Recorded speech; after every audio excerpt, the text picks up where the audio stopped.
பெண்களுக்கு முக்கியத்துவம் கொடுக்குறாங்க. மகளிர் தினம் நிஜமாவே சும்மா அது.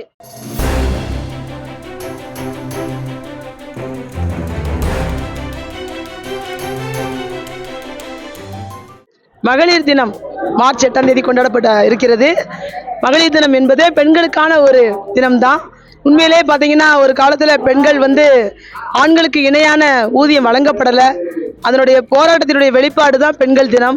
இன்று ஆணுக்கு நிகராக பெண்களும் எல்லா துறையிலும் சாதித்து நாங்களும் சளைத்தவர்கள் இல்லை என்பதை நிரூபித்ததுனால நாங்கள் இன்னைக்கு வளர்ந்து நிற்கிறோம், அவங்களுக்கு இணையாக, ஆண்களுக்கு இணையாக. அதனால தான் மகளிர் தினம் என்பது ஒரு பெருமையோடு மார்ச் 8ஆம் தேதி கொண்டாடப்பட இருக்கிறது. பெண்களுக்கான வேலை வாய்ப்பு இப்போ எப்படி இருக்குதுன்னு சொல்ல போனால், அதாவது வேலை சுமைகள் அதிகமாக இருக்குது, வருமானம் கம்மியாக இருக்குது.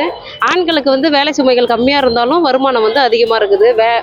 எனக்கு தெரிஞ்சு மகளிருக்கான ஃபுல் ஈக்குவல் இன்னும் வரலன்னு நான் எதிர்பார்க்கிறேன். இன்றைக்கும் அரசியலில் பெண்களுக்கு முக்கியத்துவம் தரப்படுவதில்லை. சம வேலைக்கு சம ஊதியம் என்பது பெண்களுக்கு மறுக்கப்பட்டு வருகிறது. இன்னைக்கு ஏராளமான வேலை வாய்ப்புகள் இருந்தாலும் கூட அரசு வேலைகளில் பெண்களுக்கு சம உரிமை கொடுப்பது கிடையாது. அதே போல விளையாட்டுத் துறையிலும் இன்றைக்கு பல அவமானகரமான செயல்கள் பெண்களுக்கு தொடர்ச்சியாக இருந்து கொண்டே இருக்கிறது. நிறைய ஆப்பர்ச்சுனிட்டிஸ் நிறைய இருக்கு.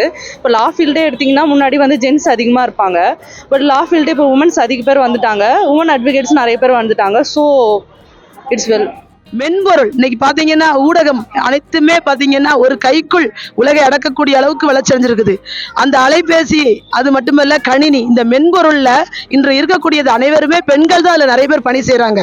குறிப்பா வங்கி பாருங்க, வங்கி தேர்வு, அந்த தேர்வு எழுதி இன்னைக்கு நிறைய பெண்கள் அந்த பணியில இருக்கிறாங்க. அது மட்டுமல்ல தொழில் முனைவோராக இன்னைக்கு வெளியே வந்திருக்கிறாங்க. இல்லத்தரசியலா இருக்கக்கூடிய அத்தனை பெண்களுமே சுய தொழில் மூலமா தன்னை வளர்த்துக் கொள்றாங்க. இன்னைக்கு சொந்த காலில் நிக்கணும் அப்படிங்கிற ஒரு தன்னம்பிக்கை அவங்களுக்குள்ள இருக்குது. பெண்களோட பங்களிப்பு எப்படி இருக்கு? இப்போ ஜென்ஸு மாதிரி இப்போ ஒரு கபடி போட்டி எடுத்துக்கிட்டிங்கன்னா, இல்லை மற்ற விளையாட்டுகளை எல்லாத்துலேயுமே ஒரு ஜென்ஸு மாதிரி நம்மளால் எஃபெக்ட் போட முடியும். ஆனால் நம்மளால் அதுக்கான முழு தகுதி நமக்கு இல்லைன்றதுனால ஒதுக்கி வைக்கிற மாதிரி ஃபீல் ஆகுது. அவங்களுக்கு கொடுக்குற முக்கியத்துவம் நமக்கு கொடுக்கலன்னு ஃபீல் ஆகுது. ஆனால் இப்போ எவ்வளோ பேர் விளையாட்டுல சாதிச்சு தானே வந்துட்டு இருக்காங்க. அதுதான் சொல்கிறேன், 10 பேர் ஆண்களாக இருக்கும்போது ஒரு மகளிர் இருக்கிறது பெரிய விஷயம் கிடையாதுங்க. 10 பேர் ஆண்கள் சாதிக்கிறாங்கன்னா 10 பேரும் பெண்கள் சாதிச்சா அது ஈக்குவாலிட்டி ஓகே. ஆனால் 10 ஜென்ஸ் இருக்கிற இடத்துல ஒரு மகளிர் தான் சாதிக்கிறாங்க. அதுக்கான விஷயம் என்னன்னா, அது இன்னும் ஈக்குவல் வரலன்றது தான் அது அர்த்தம். ஈக்குவல் ரைட்ஸ் இருக்கான்னு சொல்ல முடியாது, பட் மேபி ஃபியூச்சர்ல இருக்கலாம். அரசியல் மற்றும் விளையாட்டுத்துறையில் பார்த்தீங்கன்னா லேடிஸோட பங்களிப்பு எவ்வளோ இருக்கு? விளையாட்டுத்துறை கூட அக்செப்ட் பண்ணிக்கலாம், லேடிஸ்க்கு பங்களிப்பு ஏதோ இருக்குன்னு அக்செப்ட் பண்ணிக்கலாம். பட் அரசியல் ரீதியாக கிடையாது. ஸ்போர்ட்ஸ் கூட அக்செப்ட் பண்ணிக்கலாம், உமன்ஸ்க்கு ஏதோ ரைட்ஸ் இருக்கு. பட் பாலிடிக்ஸ் ரீஜியனாக பார்த்தோன்னா கண்டிப்பாக உமன்ஸ்க்கு மறுக்கப்படுது. எல்லாருமே அது மாதிரி கிடையாது. ஃபுல்லாக மோஸ்ட் ஆஃப் ஜென்ஸ் தான் இருக்காங்க எல்லாமே பாலிடிக்ஸில் கூட. இன்கேஸ் ஏதாவது உமன்ஸ் வரணும்னு ஆசைப்பட்டா கூட வர விட மாட்டாங்க. இன்னைக்கு ஆண்கள் ஒரு காலத்தில் விளையாடிக்கிட்டு இருந்தாங்க. பெண்கள் வீட்டை விட்டு வெளியே வராமல் கரண்டியை வச்சு அடுப்படியில் தான் வேலை செஞ்சுட்டு இருந்தாங்க, சமையல் வேலை. ஆனால் பெண்களுடைய கைகளில் இருக்கக்கூடிய கரண்டியை முதல்ல விடுங்கன்னா அவங்க வெளியில் கல்வி அறிவு பெற்று சமத்துவமான வேலை வாய்ப்புக்கு வருவாங்கன்னு சொல்லி பெரியார் சொன்னது மாதிரியே இன்னைக்கு பெண்களுடைய கையில் கரண்டிகள் பிடுங்கப்பட்டு அந்த வேலையை அவங்க சரியா செய்யறாங்க. அதை தாண்டி கல்வி, அதன் மூலமா இன்னைக்கு வெளி உலகத்துக்கு வந்துட்டாங்க. சொற்ப நிலையில தான் பெண்களுக்கு அரசியலுக்கு வரக்கூடிய நிலைமை இருக்கு. அவங்க பெண்கள் அரசியலுக்கு முழுமையாக வருவது கிடையாது. பெண்கள் அணிக்கு பெண்கள் விளையாட்டு பாதுகாப்பு என்பது முற்றிலுமாக மறுக்கப்படுகிறது. விளையாடுவதற்கே பாதுகாப்பு இன்மை நிலவுகிறது தவிர விளையாட்டு துறையில பெண்களுக்கு முக்கியத்துவம் மறுக்கப்பட்டதுதான் உண்மை. உலகத்துல ஆணும் சரி பெண்ணும் சரி 2 கண்கள். ஆனா அந்த கண்களில் ஒன்றை மட்டும் நம்ம குத்தி அதை குருடாக்க கூடாதுன்னு சொல்லி ஆணை போல பெண்களும் இன்னைக்கு வெளியில வந்திருக்கிறாங்க. அது உண்மையிலே பெரிய விஷயம். அப்படிப்பட்ட அந்த பெண்கள் இன்னைக்கு ஆண்களை மிஞ்ச பல்வேறு திறன்களோடு அவங்க வெளியே வந்திருக்கிறாங்க. பாத்தீங்கன்னா விளையாட்டுத்துறையில மட்டும் பெண்கள் சாதிக்கிறன்னு கிடையாது. எத்தனையோ பெண்கள், பிடி உஷா தொடங்கி இன்றைக்கு வரைக்கும் பெண்கள் வளர்ந்து கொண்டே இருக்கிறாங்க. பெண்களுக்கான வாய்ப்பு மறுக்கப்படுதா நீங்க நினைக்கிறீங்க?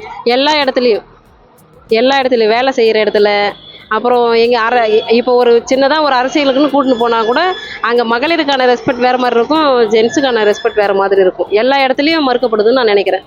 கட்டாயத்தில் அரசியல் நடக்குது. லேடிஸுக்கு அரசியல் கூட கட்டாயம்தான். சமூகத்தில் பெண்களோட உரிமை எப்படி இருக்கு? உரிமையே இல்லைன்னு நினைக்கிறேன் நான். எப்படி இது பெண்களுக்கு முக்கியத்துவம் கொடுக்குறாங்க? மகளிர் தினம் நிஜமாவே சும்மா அது கொண்டாடுறதெல்லாம் எனக்கு பெருசாலாம் தெரியல. என்னைக்கு பாலியல் வன்கொடுமையில் கேஸே இல்லை அப்படின்னு ஒரு நிலவரமா வருதோ அப்பதான் வந்து மகளிர் தினம் கொண்டாடணும்னு நான் விருப்பப்படுறேன். பட் இப்போதான் நாங்கள் நிறைய பேர் படிச்சுட்டு வந்துட்டு இருக்கோம். ஸோ மேபி ஃபியூச்சரில் அதிக பேர் இருக்கிறதுக்கு வாய்ப்பு இருக்கு. எந்தெந்த இடத்துல பார்த்தீங்கன்னா உமன்ஸுக்கான வாய்ப்புகள் வந்து பறிக்கப்படுதுன்னு நினைக்கிறீங்க? இந்த இடத்துல இன்னும் கொடுத்துருக்கலாம்னு இருக்கா? நிறைய இடத்துல பார்த்தோன்னா நம்ம வீட்டிலேயே தான் அப்படி இருக்கு.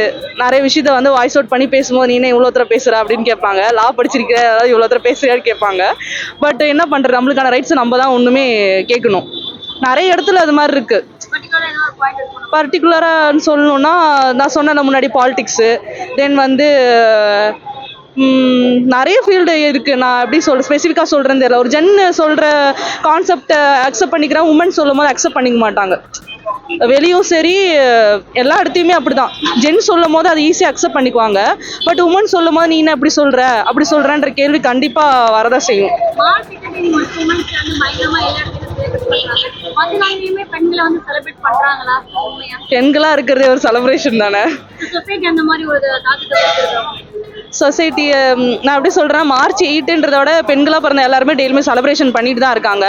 பிகாஸ் வந்து மென்ஸ் பண்ண முடியாத நிறைய விஷயத்த நாங்கள் உமன்ஸ் மோஸ்ட்டாக நிறைய இடத்த நாங்கள் பண்ணுறோம்.